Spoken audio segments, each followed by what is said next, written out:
Bonsoir à tous, alors bienvenue pour cette nouvelle semaine, bien sûr une nouvelle semaine entrepreneuriale, surtout qu'en ce moment nous sommes en plein, comme vous le savez, toujours dans le mois de l'Afrique et le thème cette année c'est entreprendre ensemble, donc avec la Guadeloupe, la Caraïbe et l'Afrique, voir tout ce que nous pouvons faire ensemble et nous allons attaquer dans le vif du sujet directement pour vous présenter comme d'habitude la proms de la semaine. Donc en proms nous avons choisi de vous, alors pas de vous présenter parce que vous la connaissez déjà, mais de vous parler de Babette de Rosière. Donc Babette de Rosière, comme vous le savez, elle est née d'une famille de commerçants. Son grand-père était boucher et tripier et elle a obtenu une licence d'histoire géographie. C'est une Guadeloupéenne qui est née ici à Pointe-à-Pitre en Guadeloupe. Elle a entamé une carrière audiovisuelle en devenant script. D'abord il y a quelques années, elle était présentatrice en Guadeloupe, elle était assistante de production et ensuite elle a eu sa fameuse émission culinaire. Et si nous avons choisi de vous parler de Babette de Rosière cette semaine, c'est parce qu'elle a lancé un trophée. On parle souvent de transmission parce que c'est très important tout ce qui est transmission. Donc Babette a eu la formidable idée de lancer un trophée, donc qu'elle fait pour son salon de la gastronomie des Outre-mer et de la francophonie.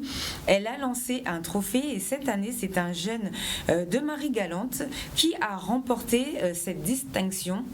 Donc c'est encore quelque chose de bien pour la Guadeloupe dans le domaine culinaire. Il s'appelle Marvin Lancelot, c'est un jeune Marie-Galantais et il a participé en France pour le 5e salon de la gastronomie qui a eu lieu cette année. Il a remporté ce fameux trophée, donc trophée créé par Babette de Rosière afin de mettre en avant les cuisiniers antillais, afin de mettre en avant tout ce qui est gastronomie ultramarine.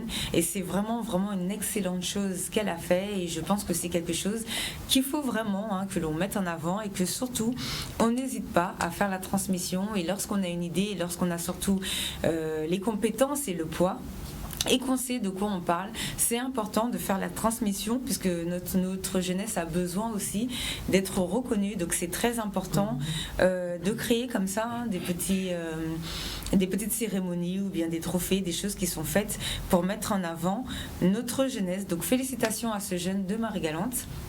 Et encore merci à Babette de Rosière qui a eu de toute façon une excellente idée, sachant que le salon maintenant est très connu et elle met vraiment en avant la cuisine antillaise et ultramarine. Il faut savoir qu'au niveau du trophée, que ce soit les gens qui habitent en Tahiti peuvent participer, les gens qui habitent dans c'est vraiment assez large au niveau des Outre-mer et comme ça les gens peuvent découvrir des cuisines françaises, si on peut dire, françaises, c'est le mot exactement, et qui viennent de tous les océans, que ce soit avec la Réunion, de l'océan Indien, que ce soit avec nos îles, qu'est-ce que je veux dire, pas nos îles, enfin voilà, du côté de la Polynésie et tout, donc nos îles français, voilà, de tous les départements français d'outre-mer. Donc félicitations et c'est vraiment très bien d'avoir mis ça en place. Donc aujourd'hui nous allons recevoir de grandes personnes sur notre plateau. Donc nous avons une grande dame qui va intervenir et je vous la présente tout de suite, vous la connaissez déjà, c'est Eliane Arnel-Cancel qui est metteur en scène en Guadeloupe et qui a déjà fait beaucoup de choses que vous connaissez, n'est-ce pas? Alors bonsoir à vous. Bonsoir. Merci bonsoir aussi aux auditeurs, aux spectateurs, je dirais, de Canal 10. Mais alors déjà, merci d'être venu dans notre émission aujourd'hui. Vous venez nous parler d'un spectacle que vous avez mis en place. Alors, qu'est-ce que c'est que ce spectacle et de quoi parle-t-on? Alors, tout d'abord, vous avez mentionné, vous m'avez... parler de moi en termes de grande dame. Mais moi, je viens parler d'une très grande dame, Gerty Archimède, qu'on ne présente plus. On parle d'elle, on dit que c'est la première femme avocate, la première mère, la première députée guadeloupéenne, la seule femme bâtonnier du XXe siècle. Oui. Mais cette grande dame, pour parvenir à cela, pour devenir Gerty Archimède, elle a dû mener un dur combat face à la société patriarcale, à la gente masculine, à son père même, pour devenir Gerty Archimède, celle qui est la pionnière de l'émancipation de la femme, oui. et pas que, et aussi à l'origine de beaucoup d'avancées sociales en Guadeloupe. Oui. Alors cette pièce relate toute la vie de Gertie Archimède. Donc on ne connaît pas son enfance, donc on parle de son enfance face à son père lorsqu'elle est adolescente, quand elle veut partir faire des études. Alors il faut dire que la pièce est adaptée du livre de Lucie Julia, qui était la fille adoptive de Gertie. Elle est encore vivante, mais Gertie n'est plus. Elle aurait eu 110 ans, 111 ans cette année. Donc, Madame Lucie Julia a bien relaté la vie de Gertie Archimède. Et aussi, c'est aussi une autre adaptation, c'est le livre de Laurent Faroudia. Lui, il a interviewé Gertie, donc ce sont les vraies paroles, les pensées de Gertie qui sont sur scène. Donc voilà une pièce qui a déjà tourné pas mal dans les salles dernièrement, Mémorial Act, pour clôturer l'année Gertie Archimède. Mais nous n'allons pas clôturer maintenant avec la pièce, parce que vous avez parlé de transmission tout à l'heure. Oui. Il faut que les jeunes sachent qu'il y a des figures guadeloupéennes, il y a de grands hommes, de grandes femmes qui ont fait la Guadeloupe et qui sont vraiment des référents. Donc Gertie Archimède, on voit la statue à Mornalo, à Basse-Terre, on la voit assise sous le boulevard, on se dit, ouais, c'est qui cette femme? Ce n'est pas une marchande, c'est pas une femme qui se repose. Est-ce qu'elle s'est reposée un jour? Parce que c'est une femme qui a travaillé pour la Guadeloupe, travaillé pour les femmes, pour les vieux travailleurs, pour les enfants, pour les délaissés. C'était l'avocate des démunis. Oui. Dans cette pièce, elle sera jouée, une nouvelle représentation, parce qu'il y en aura d'autres, mais une nouvelle au Ciné-Théâtre du Lamentin, le 18 février 2020 à 20h. Moi, j'invite la population à venir voir cette pièce, parce que même les personnages politiques qui l'ont vue ont appris des choses sur cette femme.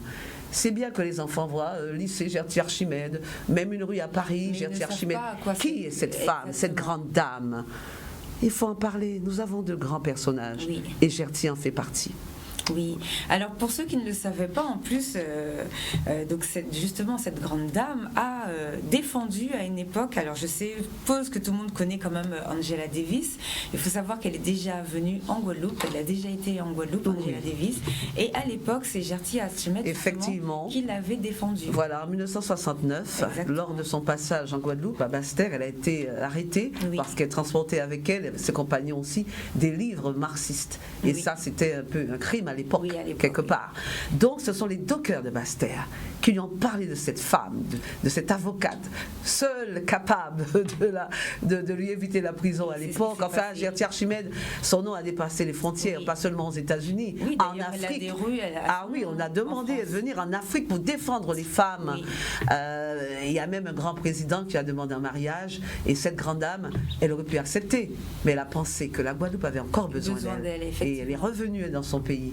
Voilà, donc elle a rencontré effectivement Angela Davis, et qui dit qu'elle a gardé un souvenir vraiment formidable de cette femme qui a encore à lui apprendre. Exactement. Qui à l'époque, puisqu'elle est morte maintenant. Alors comment vous avez eu l'idée, parce que c'est vous qui avez mis en scène justement ce qu'on va voir, le spectacle dont vous parlez. Comment vous avez eu l'idée de parler de ça? Tout simplement, il y a des années que j'ai en main ce livre de Lucie Julia. C'est un écrivain que j'aime beaucoup. Elle a fait pas mal de choses, mais je crois qu'elle nous a... Il faut que je dise que je fais partie de la troupe Parole avec Soubarou, dirigée par Harry Cancel. Et ça fait déjà des années, lors des Festag, elle avait créé une pièce autour de l'esclavage. Jean-Louis, un nègre pièce d'Inde. Et j'avais beaucoup aimé son écriture. Et par la suite, j'ai lu d'autres romans, mais c'est une dame, je lui ai promis, elle est très malade en ce moment, je le lui avais promis. Et ne voilà-t-il pas que l'année dernière, au MAC, je rencontre Georges Brédan qui me dit, alors je lui en fais part, il me dit, mais tu sais que l'année 2019 sera décrétée année Gertie Archimède par le président de région. J'ai dit, mais voilà, c'est le moment. Donc, je faisais partie du comité de pilotage de la région, donc nous avons clôturé donc l'année Gertie Archimède par cette pièce qui a été bien reçue, bien accueillie de par la mise en scène qui a séduite, et puis qui a séduit pas mal de gens, et aussi le jeu des acteurs, mais surtout l'histoire de Gertie Archimède. Les gens sortant dans la salle disaient, ah, je savais pas, ah oui, on lui doit beaucoup, surtout les femmes, on lui doit beaucoup à cette femme. Compétitive et tout. Et puis voilà. Leadership, on parle de leadership cette année, justement, elle était vraiment la pionnière, si je peux dire, dans ce domaine. On ne la connaît pas assez, parce que lorsqu'on interroge des élèves à l'école et même des gens dans la rue, elle n'était pas avocate? Ah oui, non, mais plus que ça. c'est une dame qui a, quand elle est devenue députée avec Rosan Girard, c'est une dame qui est à l'origine de la sécurité sociale, des aides sociales, enfin, de la retraite aux vieux salariés. De toute façon, je n'en dirai pas plus. Oui, vous allez voir la pièce et vous saurez. Mais c'est surtout sa détermination, sa patience face à son père. Vraiment à la société de l'époque, 1930, lorsqu'elle voulait partir faire des études, surtout être avocate. Avocate, mais c'est un métier d'homme. Reste avec faire le ménage avec les enfants. Voilà. Et tout à l'heure, on a parlé d'entreprendre, et son père qui lui dit à un moment donné, mais tu te vois vraiment diriger une entreprise, vraiment, parce que bon, son cabinet, elle a voulu le monter, reste à la maison. Elle a dit c'est beaucoup plus difficile si on peut justement se charger d'une famille, être dans une famille et mener à bien tout à la maison. Eh bien, on peut aussi créer une entreprise, diriger une entreprise, et que si les hommes essayaient même une fois d'être à la maison et de remplacer madame de temps en temps, ils sauraient que ce n'est pas une entreprise facile. N'est-ce pas, messieurs? Elle avait vraiment un excellent répondant. Alors, est-ce que vous pouvez nous parler de vous aussi un petit peu? Parce qu'en plus, vous êtes très passionné là. Oui, passionné de théâtre, entre autres. Disons que moi, depuis mon enfance, j'ai toujours fait du théâtre. Je suis d'obédience évangélique, ce qui fait qu'avec les récits bibliques, on montait des scènes lors de la nativité, etc. Et puis, en grandissant, la passion a continué à l'école, lorsqu'il y avait, à l'époque, c'était des classiques, le Cid, etc. À l'école, j'étais toujours celle qu'on voulait voir. Bref. Disons que j'ai commencé vraiment une vraie formation de théâtre dans les années 80, et surtout lorsque j'ai participé j'ai rejoint mon beau-frère Harry Cancel dans la troupe qu'il a créée, parce que c'est un pionnier du théâtre. Il était à l'origine de la troupe Cyclone, oui, bien sûr, l'un des fondateurs, et puis après il a créé sa propre troupe selon son concept, et nous avons fait des festins, nous avons fait pas mal de festivals, on a joué à Beaubourg, on a représenté la Guadeloupe en 86 lors de la francophonie, donc c'est un travail de longue haleine. Nous sommes enseignants tous les deux, nous avons été formateurs au niveau du rectorat.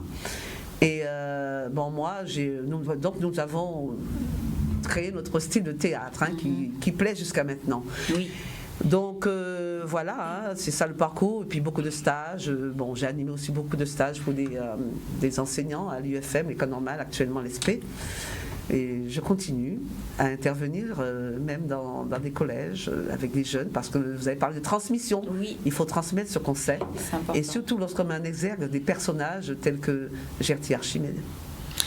Merci en tout cas pour cette intervention. Moi, je suis très fan de vous. De toute façon, j'ai déjà eu l'occasion de vous le dire. Je trouve que vous avez un très beau parcours et que vous transmettez bien. Et surtout, je vous ai déjà vu travailler avec des enfants dans le théâtre. C'est vraiment magnifique. Vous leur transmettez la passion et ça leur donne envie. Et moi, je pense que c'est important déjà pour les futurs entrepreneurs qui puissent bien s'exprimer, bien parler, qui puissent avoir de l'assurance. Et ça, vous arrivez vraiment bien à leur transmettre. Et franchement, c'est génial. Une passion qui dure depuis plus de 30 ans. Et actuellement, à la retraite de l'Éducation nationale, maintenant j'ai créé mon auto-entreprise Art de la scène. Donc je me suis professionnalisée quelque part, bien sûr. Franchement, c'est vraiment excellent.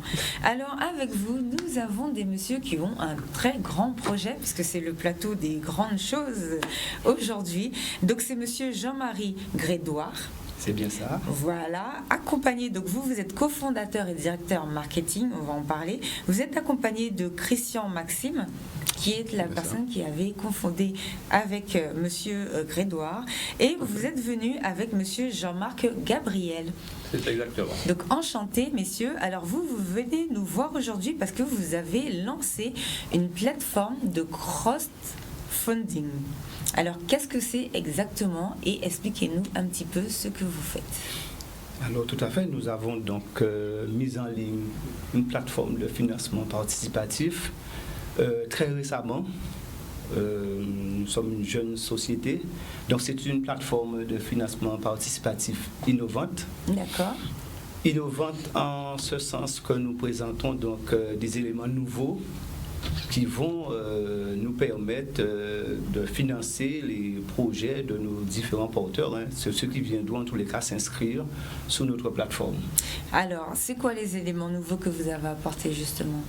Alors, par rapport à l'existant, aux plateformes, parce que nous n'inventons pas, hein, le crowdfunding, qui est le financement participatif en français.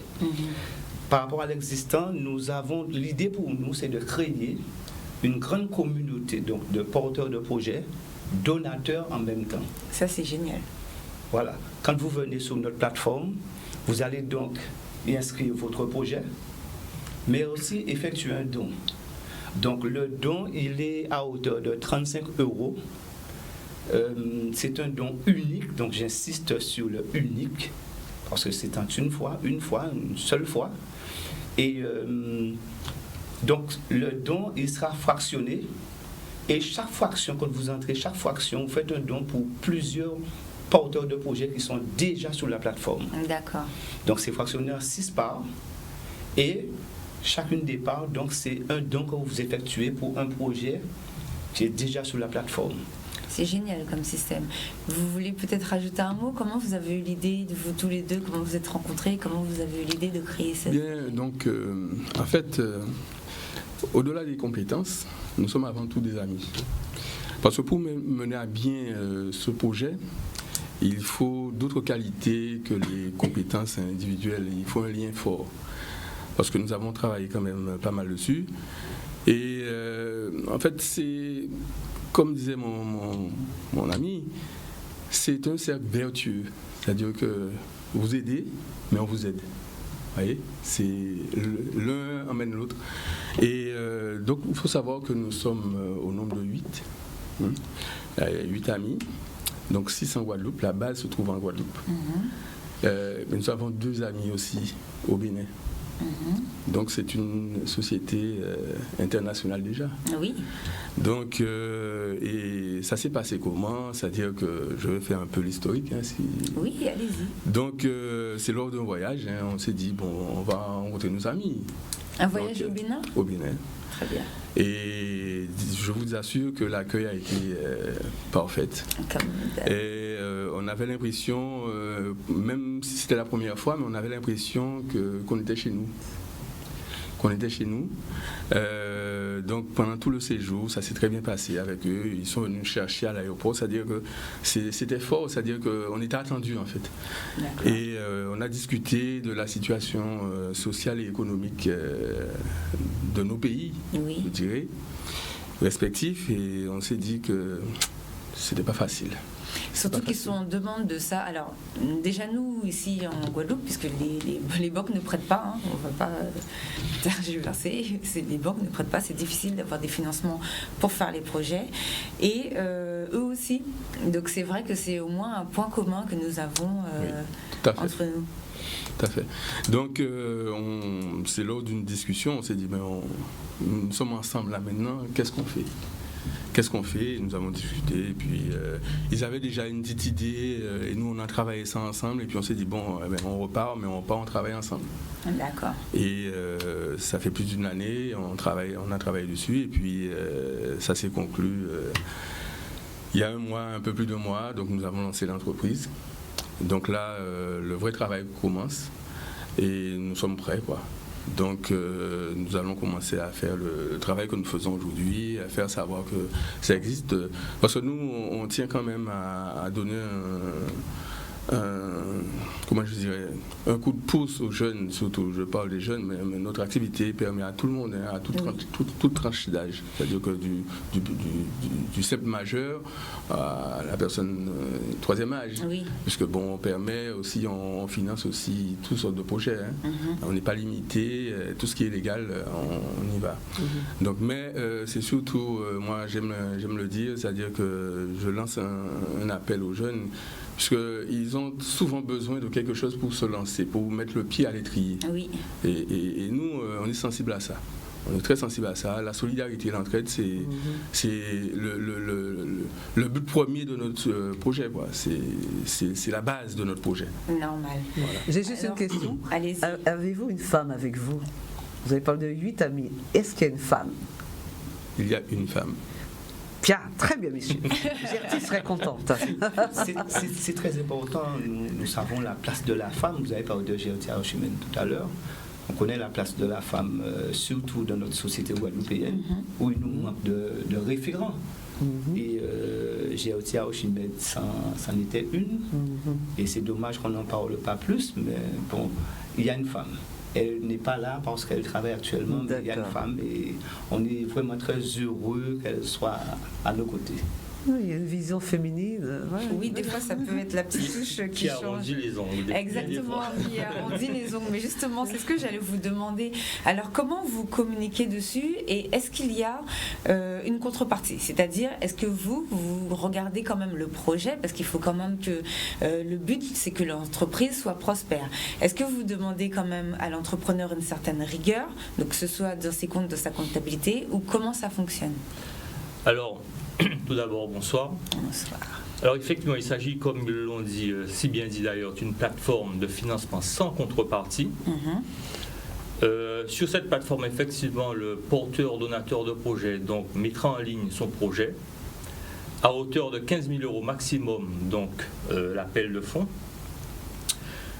Effectivement, Christian l'a bien dit, il faut un projet légal.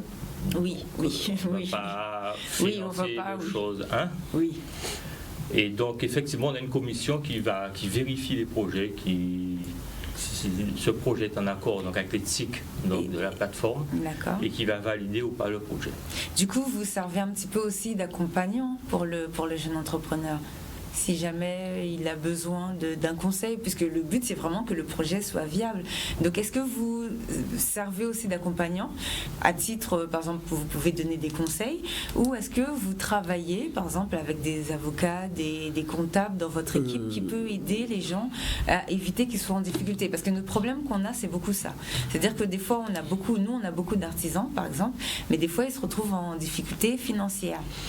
Donc, est-ce que vous aidez aussi? Non, c'est-à-dire que pour le moment, ça pourrait venir. Pour le moment, on s'attelle à aider financièrement le porteur de projet à mettre en œuvre son projet. D'ailleurs, notre plateforme, elle est évolutive, elle est innovante et évolutive. Donc, on est amené à faire autre chose aussi après.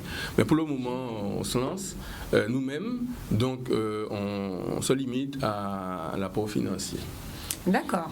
Donc, en tout cas, il faut savoir, comme je disais tout à l'heure, que c'est très difficile d'avoir des prêts ou bien d'avoir des subventions, ou bien de pouvoir financer des projets. Et c'est la question du coup que je vais vous poser aujourd'hui, puisque je pense que le plateau est vraiment fait pour qu'on puisse aborder ce sujet. Que pensez-vous justement en Guadeloupe des financements et de toutes les difficultés que rencontrent nos jeunes pour créer leur entreprise ou bien pour créer des projets, pour financer ces projets-là? Qu'est-ce que vous en pensez? Alors, juste un petit retour pour dire tout simplement que sur notre plateforme, donc, on peut déposer son projet donc, en euros, en dollars, mais aussi en bitcoin. Ah, ça c'est bien. Ah oui, en tant que plateforme innovante, nous ne pouvions passer à côté puisque le bitcoin est très répandu actuellement. Oui. C'est vrai qu'il y a un petit retard en Guadeloupe, mais ailleurs, en Afrique, en France, un peu partout, le bitcoin prend sa place. Et c'est important de le dire. Donc nous ne pouvions passer à côté. Et d'ailleurs, nous allons lancer une série de formations dans le futur pour initier les Guadeloupéens à la pratique du bitcoin, puisque ça existe. Il n'y a pas de raison que nous autres, nous soyons à côté de la crypto-monnaie. Je me fais la candide, un peu comme les téléspectateurs. Pouvez-vous expliquer, c'est quoi le bitcoin? Voilà. Alors, je ne suis pas dans du domaine, donc je voudrais une explication. C'est de la crypto-monnaie en fait, c'est de la monnaie cryptée. Mais c'est vrai qu'il faut les puristes, ceux qui sont vraiment habitués au bitcoin, et c'est pour ça que je parlais tout à l'heure de formation, puisque c'est un petit peu complexe. Il faut en fait des portefeuilles, il faut créer son portefeuille sur le net pour acheter du bitcoin. Ensuite, ça permet d'acheter déjà dans certains lieux. Et cela va se répandre en 2020-2021. Les prévisions sont vraiment très bonnes pour le bitcoin. En tous les cas, ça augure de bons moments pour le bitcoin. Oui. Et c'est pour ça que nous allons mettre en place des formations, parce qu'on se rend compte que c'est une monnaie qui n'est pas connue ici. Alors que ça fonctionne, on avait reçu un monsieur, ça fonctionne dans beaucoup de pays du monde. D'ailleurs, on a un collègue qui en a. Alors, pour que ce soit un petit peu plus clair, au cas où vous avez besoin de plus de détails, tout ce qui est la monnaie cryptée, en fait, c'est de la monnaie démagnétisée. Donc, c'est un peu comme maintenant, on vous propose pour faire des commandes sur Internet, des cartes avec lesquelles vous pouvez payer directement sur Internet. Ben, ça, c'est pareil. C'est-à-dire que vous achetez de l'argent, je ne vais pas dire virtuel, puisque c'est de l'argent qui existe. Si je vous dis virtuel, vous allez penser que c'est une monnaie qui n'existe pas, mais c'est une monnaie qui fonctionne sur Internet, et ce n'est pas une monnaie en pièces ou en billets. Donc c'est une monnaie sur laquelle vous allez commander sur plein de sites Internet. Là, si vous allez vous taper le nom de la monnaie, parce qu'il y a différentes, il y a le Bitcoin, il y a différentes monnaies, il y a différentes monnaies qu'on peut utiliser sur Internet. Si vous êtes habitué à jouer par exemple à des jeux, vous pouvez acheter des jeux avec cette monnaie-là. Et c'est vrai que c'est une monnaie qui cartonne, puisqu'il n'y a pas tous les frais qu'il y a au niveau des banques, puisque forcément il ne faut pas créer un peu comme avec l'euro actuellement, où pour fabriquer une pièce de 1 et de 2 centimes, ça nous coûte, nous, contribuables, 5 centimes. Donc là, ce n'est pas le cas. Donc il n'y a pas de perte de ce côté-là au niveau de cette monnaie. Et c'est vrai que pour les investissements, c'est très intéressant, parce qu'il y a des gros marchés, donc des gros clients, comme les États-Unis, forcément, le Japon, la Chine, en Afrique aussi, où c'est beaucoup, exactement, c'est très très utilisé. Et c'est une monnaie avec laquelle nous pouvons travailler, même nous en Guadeloupe, et avec laquelle nous pouvons échanger. Ça évite de passer par des monnaies de change, de changer un billet de 10 € contre un billet de $10. C'est vraiment quelque chose d'assez fluide. Et justement, moi je trouve que ça répond par rapport à la question que je vous ai posée. Moi je trouve que ce que vous avez dit là, ça répond à la première question, la question que je lance, qu'est-ce que vous en pensez, puisque ça joue aussi, ça contribue, et ça joue aussi, c'est beaucoup plus facile pour les gens d'avoir, de pouvoir avoir du financement chez vous, s'ils travaillent aussi beaucoup sur informatif, j'imagine, puisque ça va beaucoup plus vite aussi de travailler avec cette monnaie peut-être. Alors, oui, pour information, un Bitcoin, c'est quand même $7 000. Oui. À présent, les spécialistes estiment 2020 jusqu'à 10 000. Voilà, donc ça, oui, il faut bien préciser que c'est une monnaie qui pèse lourd, on va dire, sur les réseaux sociaux. Voilà. Donc, si vous en achetez, il faut bien regarder le cours actuel, et c'est une monnaie qui bouge comme toutes les monnaies, comme l'euro et le dollar. Exactement, donc n'hésitez pas à vous renseigner sur ce point, et pour financer des projets, ça peut être très intéressant. Très intéressant, tout à fait. Pour revenir à votre question, par rapport aux difficultés pour trouver les fonds, pour trouver les fonds. D'ailleurs, nous n'étions pas aussi là-bas, comme le disait donc Christian, avec l'idée de créer autre chose, mais c'est confronté à la réalité.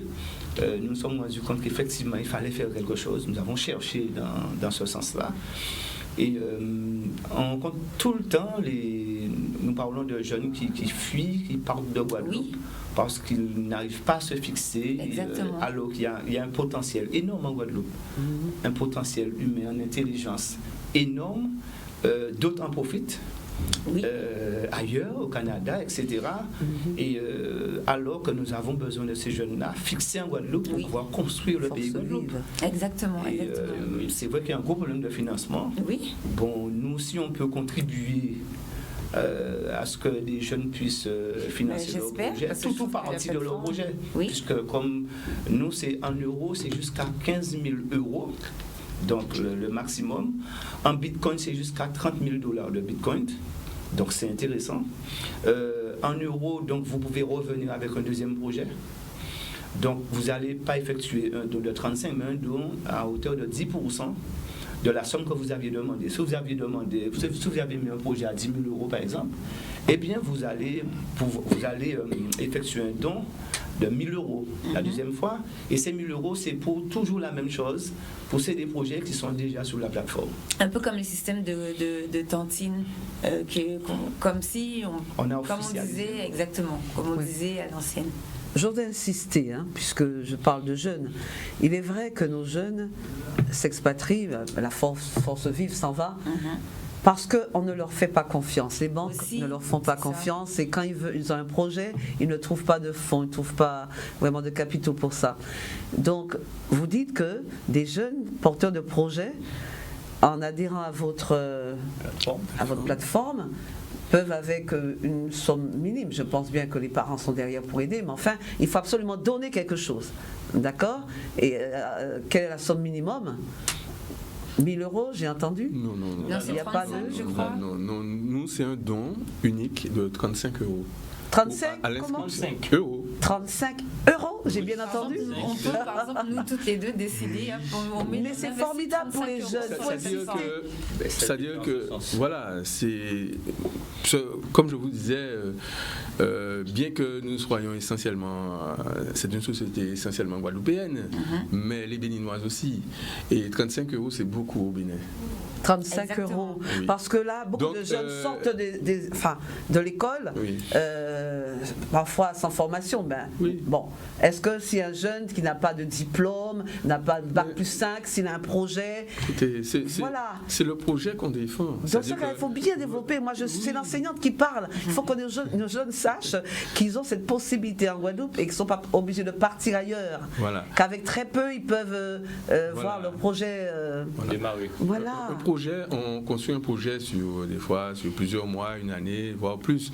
Donc, moi, ce que je dis là à tous les téléspectateurs, à tout le monde, c'est-à-dire qu'avec un don unique de 35 euros à l'inscription, nous, on s'engage à financer le projet.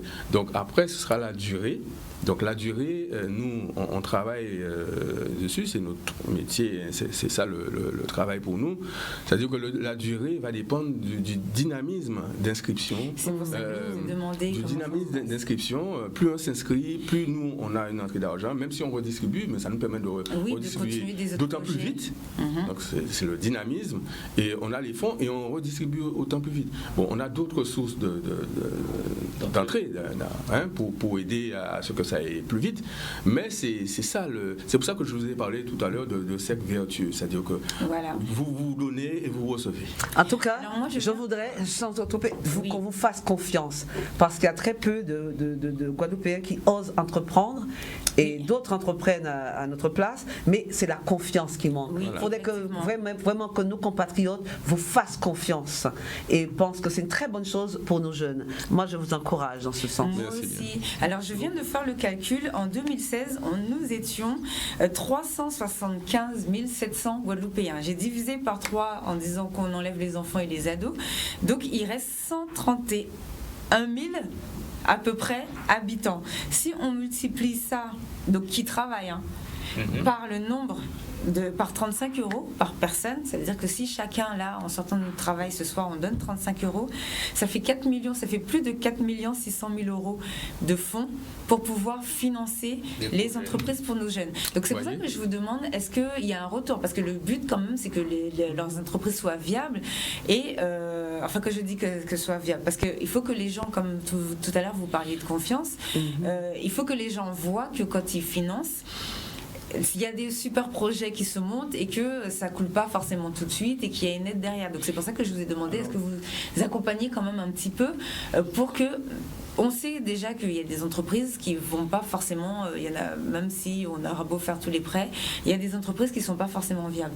Mais c'est pour ça que je vous demande comment vous choisissez les projets. Est-ce que lorsque vous voyez qu'un projet est quand même mieux ficelé, comme je vous demandais tout à l'heure, que vous dites allez hop banco, celui-là on le finance, et est-ce que l'autre, si c'est un petit peu pas très très stable, est-ce que vous revoyez le porteur pour lui dire bon, ça c'est une super idée, nous on te finance, mais il faut que tu par exemple te fasses accompagné d'un comptable ou de formation. Il faut que tu fasses plus de formation pour que ton projet réussisse. Comment ça fonctionne de ce côté-là? Alors, déjà, nous, le financement participatif est encadré. Il y a un cadre légal. Très important de le dire. Il y a un cadre légal. Donc, par rapport au cadre légal... Les gens savent où va leur argent. Voilà, c'est-à-dire que nous, on doit respecter un certain nombre de choses. Vous mettez votre projet, il est légal ou pas? Il n'est pas légal, ça passe à la trappe. D'accord. On vous envoie un mail pour vous dire que ce n'est pas légal. S'il le faut, refaites votre projet, revoyez votre projet. Vous avez 14 jours pour présenter donc un nouveau projet, enfin le projet retoqué ou bien un nouveau projet. Et si vous insistez, le projet n'est pas bon, n'est toujours pas bon, on vous rembourse, nous sommes désolés. Parce qu'il y a un cadre. Bon, par rapport à... nous allons donc, parce que nous avons une plateforme qui est évolutive, nous allons, dans un futur très proche, approcher des spécialistes, des personnes qui pourront effectivement aider nos porteurs de projets. Donc, pour nous, il s'agissait ces 2 dernières années de travailler vraiment, nous avons travaillé d'arrache-pied sur la plateforme. Sur la plateforme. Et ensuite, maintenant, c'est à nous de travailler sur l'accompagnement, effectivement. Mais nous allons donc financer tout type de projet à partir du moment où ces projets respectent l'éthique de la compagnie et puis restent dans le cadre légal. Donc nous n'avons pas le droit non plus de faire n'importe quoi, de rejeter comme ça ou bien accompagner tel ou tel projet. D'accord. Vous voyez? Donc les projets sont là, il y aura des projets qui sont plus intéressants que d'autres, mais nous, c'est du financement participatif, il y a un cadre. D'accord. On doit absolument le respecter. L'idée pour nous, c'est d'accompagner le maximum de projets. L'idée pour nous, c'est que le maximum de personnes de Guadeloupe puissent rester, pour que les jeunes restent en Guadeloupe, fassent leur projet. Nous allons donc, ils percevront donc, c'est très important, les fonds, nous n'allons pas attendre la fin de la récolte de dons pour pouvoir commencer à donner l'argent aux porteurs de projets. Donc ce sera par palier. Assez rapidement, nous l'espérons, la personne recevra, le porteur de projet recevra donc 50 €, ensuite des paliers de 100, des paliers de 500. Donc il s'agira pour lui en toute responsabilité et bien de mettre cet argent-là sur un livret ou je ne sais pas, très important pour pouvoir finaliser son projet. Et nous, par la suite, on sera très heureux. En tous les cas, on aura gagné, nous, quand les premiers projets sortiront. Alors très important ce que vous dites, puisque justement le gros problème qu'on a, c'est qu'on a beaucoup de jeunes qui créent des entreprises, mais soit la subvention arrive beaucoup trop tard, donc ils ont déjà investi sachant qu'on leur a dit qu'ils allaient avoir la subvention. Le problème c'est que sans fonds de roulement ça coule, donc c'est pour ça que je vous ai demandé concrètement. Et après, s'ils touchent le premier versement, le deuxième versement arrive en général l'année d'après, et en général pour une jeune société c'est là où ça pêche. Donc ce que vous dites c'est très important, parce que ça veut dire qu'ils peuvent avoir une alimentation en fonds de roulement.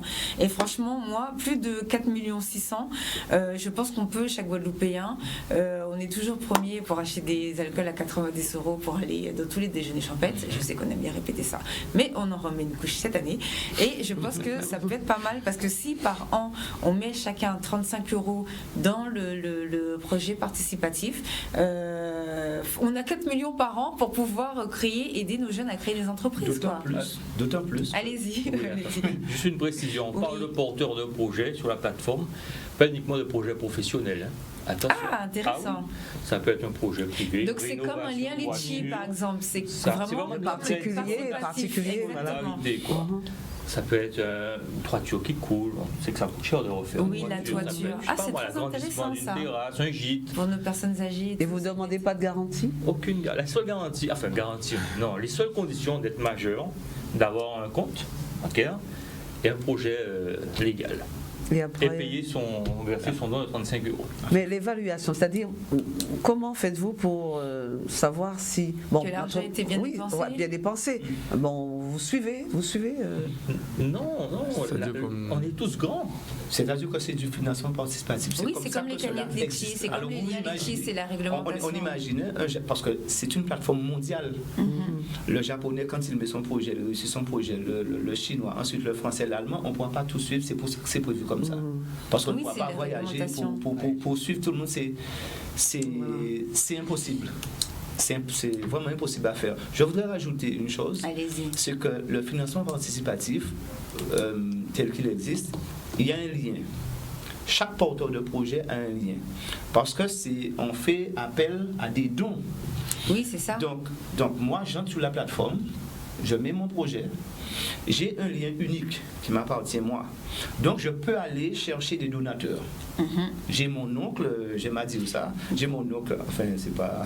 Allez-y, j'ai mon oncle qui a un petit peu de fonds. D'accord. Je vais le voir, je lui dis, bon, j'ai un projet sur la plateforme Gold Crowdfunding Plus et j'aimerais qu'il me fasse un don. Et lui, ça n'intéresse pas lui de mettre un projet, forcément. Mais il veut me faire un don pour pousser mon projet. Et ce don est définitif, ça dure 35 €, ça s'arrête là? Oui. Ou il faut continuer à donner? Non, c'est une seule fois. C'est une seule fois. Mais j'ai fait le calcul, en une seule fois, ça fait 4 millions. C'est utopique là. Ouais, voilà, c'est trop beau. en un seul don, il faut qu'on vous fasse vraiment confiance. C'est ça. Non, mais surtout, en fait, c'est dans le sérieux en fait des porteurs de projets. Ça veut dire qu'il faut que nous, notre population, se responsabilise et pour qu'elle se rende compte vraiment qu'elle a quelque chose à disposition. C'est extraordinaire. C'est notre travail en fait, d'aller convaincre les gens qu'effectivement les 35 € en dons uniques seront bien dépensés. Mais vous faites concurrence au manque là. Voilà.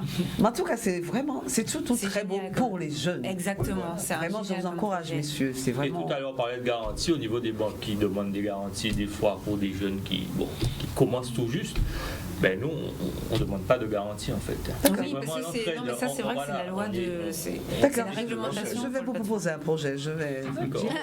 Forme. Et puis, en tout cas, allez-y. Pour terminer, c'est-à-dire que sur la plateforme, quand vous irez sur la plateforme, vous allez voir qu'il y a une bannière publicitaire en haut. Il y a un bandeau. Donc, c'est pour nos annonceurs. Les annonceurs, c'est ceux qui voudront donc mettre leur annonce sur notre plateforme. Je ne sais pas, moi, nous sommes en Guadeloupe. Vous imaginez en Guadeloupe 3000, 4000 porteurs de projets guadeloupéens. On pourra peut-être remarquer qu'il y a parmi ces 4000, 80%, ce sont des personnes qui font de la rénovation d'habitation, etc. Ça. Donc les entrepreneurs, ceux qui ont des grands magasins, des matériaux, etc., ont la possibilité de pouvoir déposer leur publicité, faire des remises spéciales sur la plateforme. Et c'est génial, une partie de ces fonds, bien sûr, ce sera donc pour pousser les projets sur la plateforme. Vous savez que les comédiens ont souvent des projets et n'ont pas les fonds pour les réaliser. Exactement. Demande de subventions, etc. Moi, surtout, vous savez, il y a eu l'incendie de la Renaissance, mais il y a un collectif de comédiens qui avait déjà pensé à en faire un théâtre guadeloupéen. Tout comme il y a un théâtre Aimé Césaire en Martinique. Donc ça a brûlé, mais ce projet est là. Et on en parlera. Non, mais c'est vrai que même pour excusez-moi de vous couper rapidement, même par exemple les films antillais, par exemple, ils n'arrivent pas à trouver des fonds, donc ça peut vraiment être quelque chose de bien. Allez-y. C'est-à-dire que, bon, en tout cas, on a voulu être assez large, toucher, que ce soit au niveau des tranches d'âge ou des activités, parce que ce qu'on fait aussi, vous n'êtes pas là par hasard, nous faisons la même chose pour les associations aussi. Ah, ça c'est bien. Vous voyez, pour acheter du matériel, par exemple. Oui. Moi, j'ai fait beaucoup d'associations. Il manque beaucoup de fonds. On a beaucoup de jeunes de 10 ans jusqu'à un certain âge, mais assez souvent, il faut du matériel. Pour 77 ans. Des associations de sport, de foot, de basket, etc. Assez souvent, on a besoin de fonds pour acheter le matériel chaque année. Pour faire les compétitions. Oui. Et les mères de famille aussi peuvent prétendre s'il y a un projet pour leur enfant. Mais c'est pour tout le monde. Mais en fait, c'est le but, c'est vrai. Oui, je pose la question pour les téléspectateurs. Les mères de famille aussi. C'est pour tout le monde. Oui. C'est pour tout le monde. Parce que nous estimons que nous avons tous un projet. Ah oui, on ne le dit pas. On ne vit pas sans projet. Mais on a tous un projet. Écoutez, moi, j'ai qu'une seule chose à dire. On pleure toujours que font-ils de nos impôts. Et là, au moins, on sait combien on paye et on sait à quoi servent nos impôts. Donc, merci en tout cas d'être venu nous parler de ce projet-là. On va vous faire revenir parce qu'il faut vraiment qu'on développe ça au maximum. Donnez-nous juste la date. Ah oui, je veux reparler de la pièce, la vie. Alors, Gertie Archimède, l'amie du peuple. Parce que c'était l'amie du peuple. Une avocate des démunis, voilà. Donc cette femme qui a su garder sa foi, une grande foi catholique, et pour pouvoir accomplir aux côtés des communistes son rêve de faire des choses pour son pays. Alors, le 18 février à 20h, semaine prochaine, d'accord, au Ciné-Théâtre du Lamentin. Le 7 mars à 20h à la salle Robert Loison, la veille de la Journée internationale de la femme, elle qui a œuvré, qui a fondé l'Union des femmes. Voilà. Ça, c'est magnifique. Donc j'attends tout le monde. Voilà. On en reparlera la semaine prochaine aussi pour faire un petit rappel. Un numéro pour vous joindre? Alors 06 90 43 83 35. 06 90 31 57 00. Et le mien, 06 90 75 26 56. Très bien, on va vous mettre tout ça sur les réseaux sociaux et vous allez pouvoir commenter pour répondre aux gens au cas où ils posent des questions, pour leur expliquer ça un petit peu. Et nous, on se donne rendez-vous la semaine prochaine. Au revoir et bonne semaine à tous. Au revoir. Au revoir. Merci.